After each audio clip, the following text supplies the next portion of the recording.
नमस्कार मित्रों, आपका डॉक्टर आलोक चांटिया AIR और NDF चैनल पर स्वागत है। आज मानवाधिकार के ही एक ऐसे विषय पर बात करते हैं जो आपके जीवन में हर पल दस्तक देता है। जी हाँ, मैं बात कर रहा हूँ राजनीति और राजनीतिक पार्टियों की। जहाँ हमारे देश में स्वतंत्रता तो 1947 में मिल गई, लेकिन कांग्रेस पार्टी का एक छत्र राज्य रहा और कालांतर में कांग्रेस पार्टी के सापेक्ष बहुत सी पार्टियां उभरी, खत्म हुई, लेकिन वर्तमान में सशक्त पार्टी के रूप में भारतीय जनता पार्टी है। और भारतीय जनता पार्टी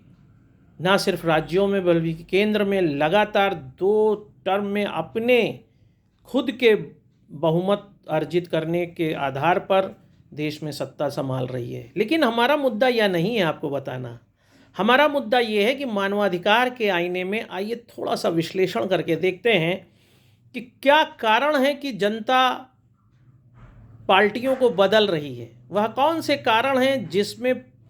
जनता यह मानकर चलती है कि उसके मानवाधिकार कौन से ऐसे हैं जो सर्वाधिक सुरक्षित रहने चाहिए। यह बात सत्य है कि जब देश स्वतंत्र हुआ था 1947 में, तो देश को अंग्रेज़ों ने इतना खोखला कर दिया था और पहली बार अपनी चेतना से जब यहाँ का भारतीय यह सोचता था कि वह जीवन कैसे जिए, तो उसके सामने सबसे बड़ी समस्या यही थी कि किसी तरीके से उत्पादन बढ़ाया जाए, कारखाने लगाए जाएं, गरीबी हटाई जाए। और यही कारण है कि कांग्रेस पार्टी के द्वारा जितनी भी योजनाएं चलाई गई, चाहे वह पंचवर्षीय योजना चलाई गई हो, चाहे गरीबी हटाओ आंदोलन के रूप में कार्यक्रम किए गए हों, सभी का उद्देश्य ये होता था कि जैसा कि मास्लो ने आवश्यकता के सिद्धांत में बताया है और मेलानोस्की का जो थ्योरी ऑफ नीड है उसमें भी बताया गया कि जो फूड है प्राथमिक हमारी आवश्यकता है, और उस खाने के आधार पर जब इस देश की जनता को हमने भोजन उपलब्ध कराने की बात का नारा दिया, गरीबी हटाओ का नारा दिया, तो मानवाधिकार के दायरे में जो न्यूनतम आवश्यकता है जिससे मनुष्य जिंदा रह सकता था, उस आधार पर लोगों ने कांग्रेस पार्टी को हमेशा से समर्थन किया। और मज़ेदार बात यह है कि कांग्रेस पार्टी ने, चाहे वह राशनिंग व्यवस्था चला रखी रही हो कि आपको राशन कार्ड रख कर आप कुछ भी, तेल है, अनाज है, सब कुछ वहाँ से आपको, चीनी जैसा, आपको याद होगा कि चीनी जैसी चीज़ विवाह के लिए उसका परमिट बनता था, जिलाधिकारी के यहाँ से उसके परमिट को पास कराना पड़ता था, तब एक लड़की की शादी में चीनी उपलब्ध हो पाती थी। अगर आपको सीमेंट चाहिए होता था तो सीमेंट के लिए भी परमिट बना करते थे। गाड़ी अगर ख़रीदनी है तो वह भी गाड़ी पहले से बुक करानी पड़ती थी, ब्लैक में होती थी। तो जो यह न्यूनतम आवश्यकताएं थीं, जब तक वह केंद्र में रही तब तक लोगों ने कांग्रेस को एकमात्र विकल्प समझा, क्योंकि वह उनके उस न्यूनतम मानवाधिकार की स्थापना के लिए खड़ी थी। लेकिन समय बदला और धीरे धीरे उसी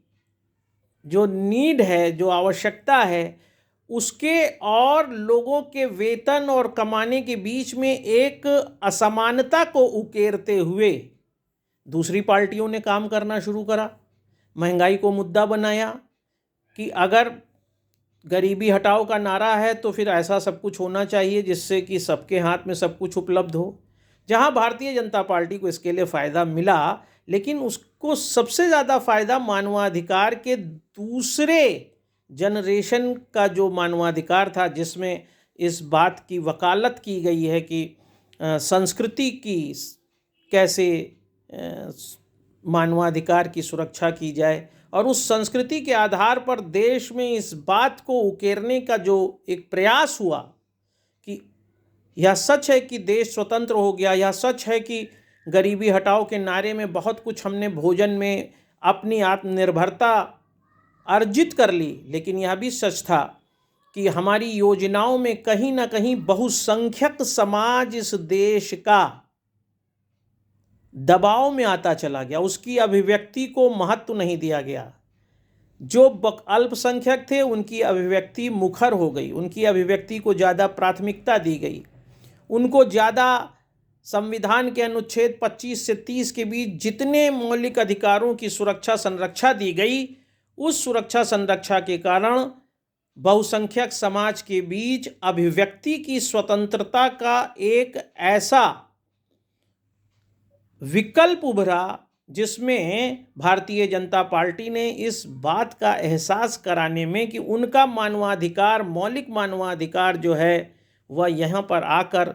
खंडित हो रहा है। आज अभिव्यक्ति में कोई बहुसंख्यक समाज अपनी बात को नहीं रख पा रहा है, अपनी बात को कह नहीं पा रहा है। यहाँ तक कि उसके धर्म के जो अवतार हैं वह भी उसी देश में जहाँ पर वह धर्म पैदा हुआ है, उस देश में वह धर्म, उस धर्म के प्रवर्तक, देवता, ईश्वर सब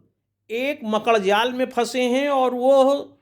अपने ही देश में अपनी अभिव्यक्ति को नहीं कर पा रहे हैं। और इस आधार पर मानवाधिकार का यह पक्ष लोगों को ज़्यादा समझ में आया। उन्हें लगा कि यह सच है कि सब कुछ खाना नहीं है, रोटी नहीं है,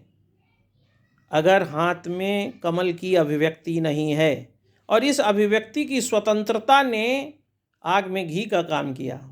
और यही कारण है कि मानवाधिकार का जो यह दायरा उभरा जिसमें अभिव्यक्ति की स्वतंत्रता को लोगों ने महसूस किया।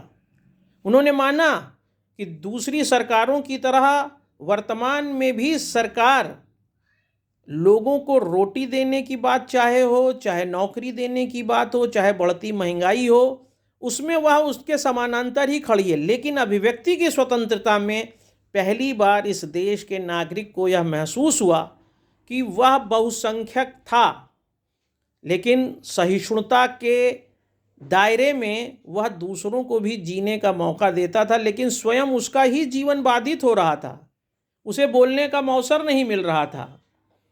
सारी सब्सिडी, सारी योजनाएं, सारे लाभ उन लोगों को मिल रहे थे जो अल्पसंख्यक थे। और इस चीज़ ने भूख से ज़्यादा गरिमा,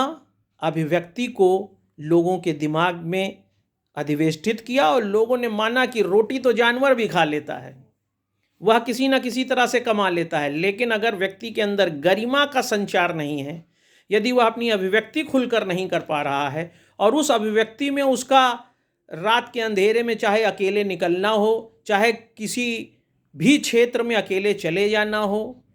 उन सब में उसे जिस स्वतंत्रता का एहसास हुआ, उस स्वतंत्रता ने भारतीय जनता पार्टी को एक मानवाधिकार की स्थापना करने वाली पार्टी के रूप में ज़्यादा स्थापित किया।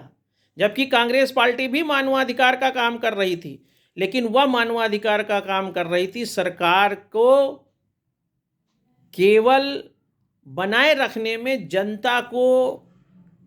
सब्सिडी के आधार पर, राशनिंग के आधार पर लाभ देना। और इसको भी भारतीय जनता पार्टी ने स्वीकार किया। जब भारतीय जनता पार्टी ने पहली बार कोरोना काल में 80 करोड़ भारतीयों को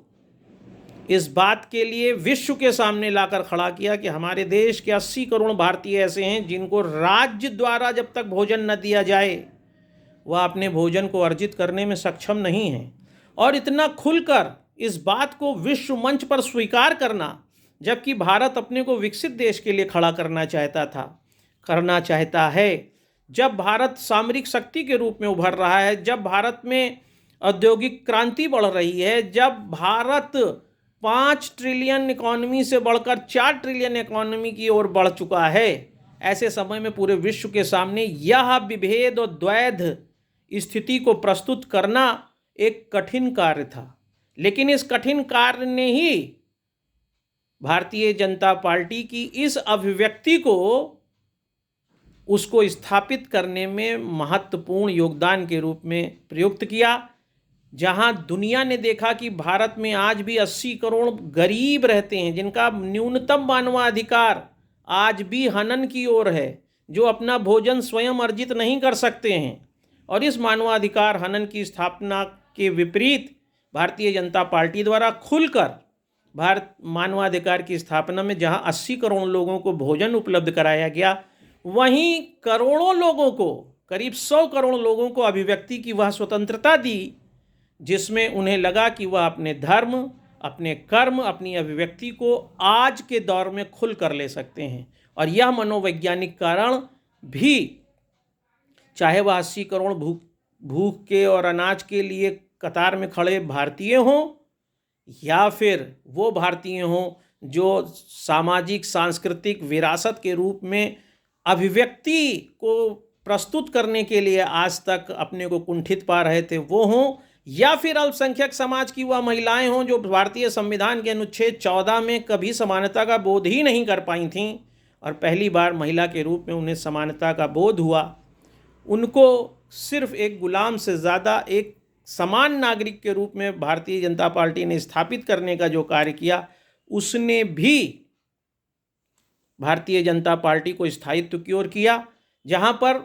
यह देखा जाना इस वीडियो के माध्यम से आवश्यक है कि पार्टियां जो संपूर्ण अभिव्यक्ति में मानवाधिकार की स्थापना की ओर आगे बढ़ रही हैं, वही भारत में स्थायित्व की ओर जा रही हैं। यहाँ तक कि अगर आप केजरीवाल की पार्टी आप को लें, आम आदमी पार्टी, तो वहाँ पर भी इस बात को उकेरा गया कि लोग पानी का बिल देने में समर्थ नहीं हैं, बिजली का बिल देने में समर्थ नहीं हैं। और इसी का सहारा लेकर जहाँ एक तरफ इस बात की स्थापना हुई कि भारतीयों के पास उनके द्वारा अर्जित धन में अपना जीवन चलाने की क्षमता नहीं है, उस क्षमता का भार जिस तरह से आप पार्टी ने लिया, तो उसने दिल्ली में एक ऐसे नकारात्मक मानवाधिकार की स्थापना की तरफ ध्यान केंद्रित किया जिसने सरकार की तो स्थापना करी, लेकिन उससे राज्य के स्थायित्व में कमी आई। दूसरी तरफ भारतीय जनता पार्टी ने राज्य को भी स्थापित किया, उन कमियों को स्वीकार किया, विश्व के सामने उन कमियों को रखा और जिन चीज़ों को सरकार द्वारा जबरदस्ती एक सामान्य रूप से जनता के बीच सब्सिडी के रूप में, छूट के रूप में, राशनिंग के रूप में देकर राज्य और सरकार पर अनावश्यक बोझ डाला जा रहा था, उस बोझ का सत्य जनता के बीच ले गए बिना इस खौफ के कि इससे जनता उनसे दूर हो जाएगी, बल्कि इसका परिणाम ये हुआ कि जनता ने न सिर्फ उसको स्वीकारा और उसके स्वीकार करते हुए भी यह माना कि इन सब के बीच में अभिव्यक्ति का मानवाधिकार जो है, जो राइट टू सेल्फ डिटर्मिनेशन है, मत देने का जो अधिकार है, जो नोटा का अधिकार है, वह सबसे महत्वपूर्ण है। और यही कारण है कि जिसने मानवाधिकार की स्थापना में पहली श्रेणी के मानवाधिकार की केवल बात नहीं करी, द्वितीय श्रेणी, तृतीय श्रेणी के भी मानवाधिकार की बात को रखा, वही पार्टी विजय की ओर बढ़ रही है और बढ़ती है। जैसा कि भारतीय जनता पार्टी के द्वारा आप देख रहे हैं कि चाहे वह राज्य हो, चाहे वह केंद्र हो, हर जगह पे वह विजयी इसीलिए हो रहे हैं क्योंकि वह हर श्रेणी के प्रथम generation, second generation, third generation के मानवाधिकार की स्थापना के लिए कार्य कर रहे हैं। चाहे वह प्राकृतिक सौंदर्य की बात हो, चाहे पर्यावरण की बात हो, चाहे नदियों के प्रदूषण की बात हो, सभी के लिए एक व्यापक योजना के साथ चूँकि भारतीय जनता पार्टी खड़ी हुई, चाहे उसने धर्म की स्थापना के लिए बात किया हो, चाहे उसने सामरिक शक्ति के लिए किया हो, चाहे सीमाओं को सुरक्षित करने का किया हो, और या फिर यह मानते हुए कि हमारे नागरिक भोजन करने में सक्षम नहीं है, उनको अनाज और भोजन के द्वारा 80 करोड़ लोगों को भोजन कराने का दायित्व संभालने की बात हो, इस पूर्णता संपूर्णता में मानवाधिकार के रक्षक होने की अभिव्यक्ति में भारतीय जनता पार्टी कई मामलों में एक विपरीत स्थिति को दिखाने के बाद भी लोगों के जीवन में, लोगों के मन में अधिवेशित हुई है, जो यह बताती है कि मानवाधिकार की स्थापना में सिर्फ बांटना नहीं है। जब वैचारिक रूप से अभिव्यक्ति में कोई स्वतंत्रता के लिए मानव को, नागरिक को पूर्ण स्वतंत्रता मिलती है, तो वह भोजन से ज़्यादा महत्व अभिव्यक्ति को देता है और वह सरकार को स्थापित करता है। इसीलिए मैंने यह वीडियो बनाया, इसको आप सुनिए और सोचिए कि क्या भारतीय जनता पार्टी की स्थापना सिर्फ इसलिए नहीं हो पाई कि उसने अभिव्यक्ति की स्वतंत्रता और व्यक्ति की आज़ादी के लिए जिस मानवाधिकार सेकंड जनरेशन के और थर्ड जनरेशन के मानवाधिकार की स्थापना करी, उसने उसे एक मजबूत पार्टी के रूप में स्थापित किया। अगर यह बात सही लगे तो इसे दूर तक ले जाइए ताकि मानवाधिकार के कलेवर में